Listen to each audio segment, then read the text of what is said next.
Publishing marketable fiction happens in revision, not in a first draft. First drafts suck. That is their point. That is their purpose. But you have to finish them. I'm an award-winning young adult author with 9 novels out with imprints of Random House, Simon & Schuster, and a few others, and I've also written for the comic book Spawn. I'm Tom Levine, and this is Let's Write Together. So, if you're just joining us, which seems very odd to me, but let's just pretend you're just joining us and we'll go back and talk about what just happened. We have selected 2 photos right here on the video. You can see them. We have this girl at a carnival or a fair of some kind, very prominent but blurry Ferris wheel in the background. She is not smiling. She looks a little lost, a little lonely, carrying a bag of cotton candy. Then we have this other photo of a skater girl sitting on a skateboard, got kind of a cool bandana around her head. She's not quite smiling, but she's not frowning either. She's got a very interesting expression on her face, and these were the 2 photos that I selected to use as the jumping off point for a brand new novel that hopefully we will see all the way through to publication. And if nothing else, think of this as a way to jumpstart your NaNoWriMo or National Novel Writing Month novel, which begins November 1st, and we're just going to go from there. Well, the first thing I want to talk about is how to start the story. It's generally best, not always, but generally speaking, it's going to be best if you can start in the middle of things. Start with some action, start with people doing things. If you can even hint or state the conflict by the end of the first chapter, so much the better. You don't always have to do that. That's not a rule. Plenty of books don't do that. But if you can have some kind of conflict, some kind of pressure on the protagonist, today's the day everything changes. That's the thing to remember about the first chapter. Every other day has been kind of status quo until today. This is when the story begins. So be thinking about that as you start your story. The important part, though, is to just jump in. We're talking about a first draft. We are not talking in this particular episode about finishing a novel, meaning we're not making it ready for publication. We haven't even started the book yet. This is still just getting geared up and getting the inspiration and maybe coming up with an outline, which we'll talk about on another episode. This part is just about starting. Just get some words out, because if you don't get some words out, you and I both can sit here for days and weeks and years and not actually write a book. The number one reason your book will not be published is you didn't write it. Ask me how I know. So, today's goal is just to get this thing started, and the best way to do that is to just jump in, pick a spot, and go and see what happens. Before we do that, though, the other thing I want to talk about is names, and sharing with you one of the best resources I've encountered for names, at least in contemporary settings, and it is right here. This is the Social Security Baby Names Database. The website is ssa.gov/OACT/baby names. I'll put a link in there for you, but you can also you'll find it very easily if you Google Social Security Baby Names. And the best part about it is you can search by birth year. So let's say that we're going to put this in, I'm going to start my story in 1992, and let's say that my 2 lead characters, these 2 girls, are both going to be, let's say, 16 years old. So since I'm not good at math, I'm going to get out my handy calculator here and say 1992 minus 16. They were born in 1976, which I should have known because I was born not too far. You can go up here to the Social Security database, go up to birth year. Whoops, you lost me. That's okay. Go up to birth year, put 1976. Here we go. Now we're going to select the top 50. Click go. And it's going to spit back a great big cool list of names. The number 1 name for 1976 was Michael and Jennifer. Those were our 2 leading names for 1976. Now, you don't have to choose from this list, of course. If you have some idea already in your head of a name that you really want to use, then use that. This is just for those of us who maybe get stuck on names a little bit. I personally do keep a list of really cool names. Usually they're a little strange or odd or esoteric names that I've encountered in real life, like, ooh, that's a cool character name, in case I don't want to use Susan or Bob or whatever. I want something a little bit different. But if you're doing something contemporary, anything in modern times, this is a great resource, because if you want something, or you want a character who is sort of an everyman, then maybe you name him Michael or Jason or Christopher. If you want sort of an everywoman, you could go Jennifer, Amy, or Melissa. it's just a cool resource to use. So I'm going to go ahead and use this because I think in thinking about it, I've decided I'm probably going to set my story sometime in the early 90s for various and sundry reasons, which we'll get to some other time. But right now, let's just pick out a couple names for these two main girls. I'm going to go with, and I'm trying to find some names I haven't, I'm going to go with Emily. I haven't used Emily before, at least in a published novel. I try not to duplicate names if I can. So we're going to go Emily, and what's another good one? Something else I might do is actually look at the guy names and see if something there jumps out, because then I've got a fun little hook for my character.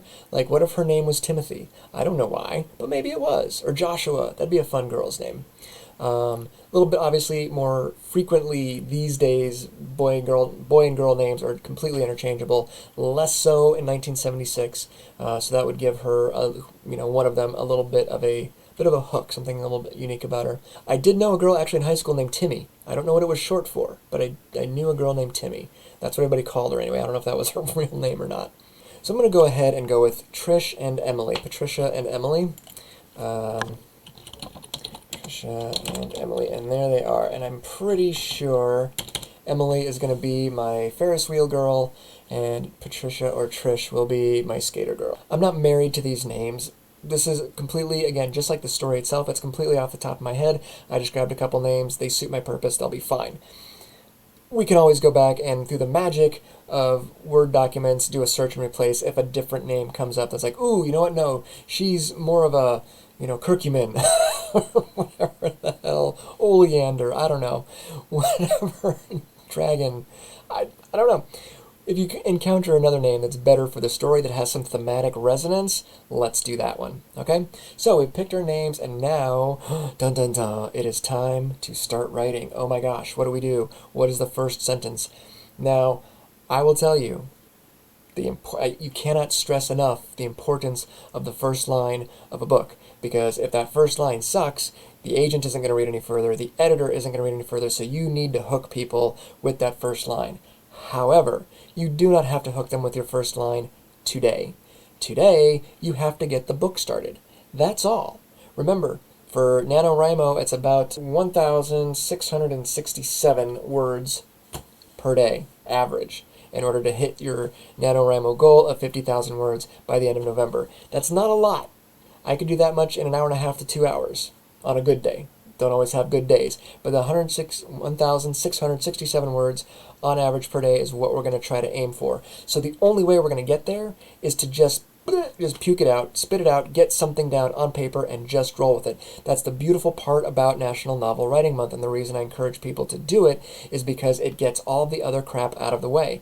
The most important part about NaNoWriMo is finishing the book, hit the goal. As long as you don't then write the end on, December 1st and then send it off to an agent. Don't ever do that. Now you have some clay to play with. Now you have a lump of clay in the form of this 50,000 word novel that you can play with. You can mold and shape. Most novels are going to need to be more than 50,000 words anyway. You can get away with it in YA. You can definitely do 50K in middle grade and lower. But for the most part, you really want to shoot for a minimum of 60. 75 to 85 is kind of a sweet spot in my experience for pretty much any genre except epic fantasy. Epic fantasy, you're looking at 100,000 just to get started, right? Just to get in the door, which is why I don't recommend starting with that. So, but for our purposes, we want 50,000 words in 30 days. We can do it, and the only way to do it is to jump in and start writing. So that's what I'm going to do right now, and we'll come back and see what I've come up with. So don't go away.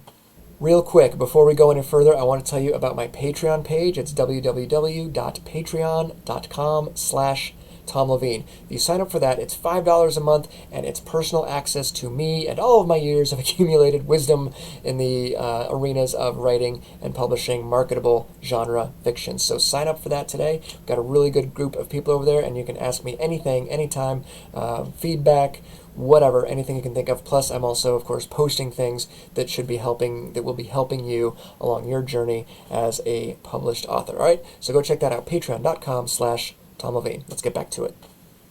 So this is what I came up with so far. And again, completely off the top of my head, just jumped in.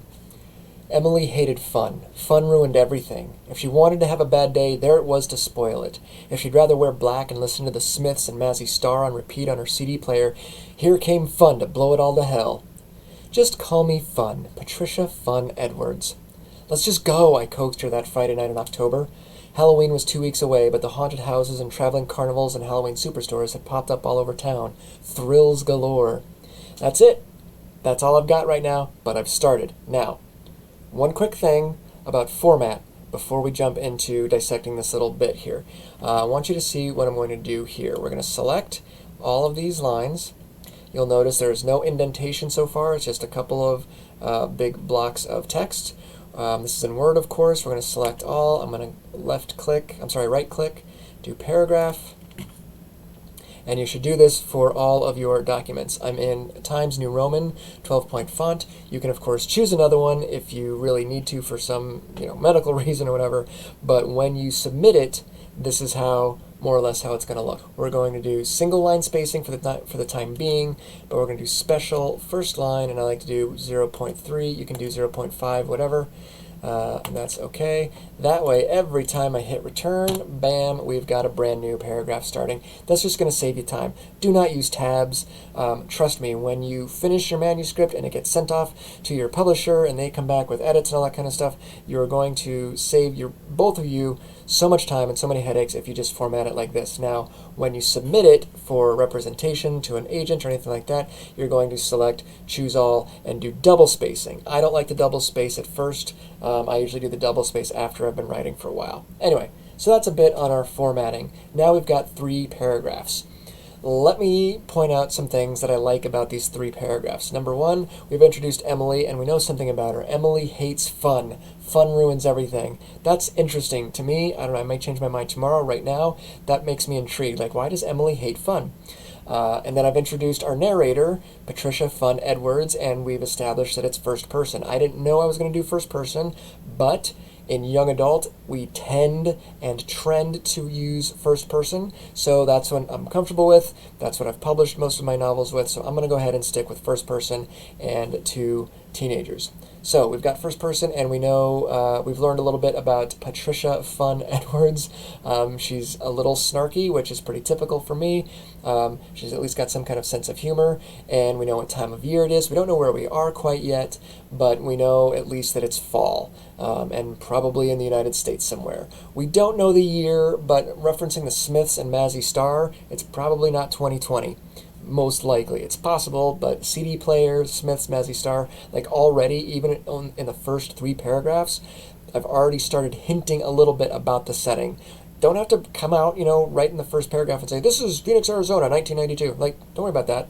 Just get something down. And I may go back again and change this. Remember, our purpose isn't to write a perfect novel right now. Our purpose is to complete the word count so that we have something to revise. Folks, let me tell you, no question, publishing marketable fiction happens in revision, not in a first draft. First drafts suck. That is their point. That is their purpose. But you have to finish them. Okay? I'm going to keep hammering that home through this entire series. You have to finish them. There is conflict. Patricia is saying, let's just go. So clearly she and Emily are at odds. Emily doesn't want to do something and Patricia does. We don't know what it is yet, but at least there's a sense of people not being in agreement. That's good. That gives it some energy. Now I have somewhere to go. If I handed you these 3 paragraphs and said, okay, here's the start of your novel, off you go, give me 50,000 more words, you'd have somewhere to go. You'd have a little bit of voice, you'd have 2 characters to work with, and you would have some forward momentum. Let's go where? I don't know. That's up to you to decide. That's up to me to decide. That's what we're going to find out next, okay? So now we've got somewhere to go. We've got introductory characters. We've got a sense of the time and place, even if it's not stated explicitly, so that's good. This is more than enough to work from. What do you think is going to happen by the end of this chapter? I don't know, but they're probably going to go somewhere. Why? Because if they don't, it's going to suck. The only reason it wouldn't suck is if somebody burst in the door and held them captive. Then that would be the conflict. But chances are good, in order to move the story forward, they're going to have to leave. We're going to have a journey, and every character is on a journey, whether that's physical, emotional, or otherwise. So I'm pretty happy with this as a start. I'm going to have to do some more writing, and we'll just have to see how it goes. I encourage you to get started. Remember, just jump in and start going. There is no wrong here. There's nothing you can do wrong, I promise you. The important thing to do is to start. The only thing you can do wrong right now is to not start the book. So jump in, get started, and we'll work on it as we go.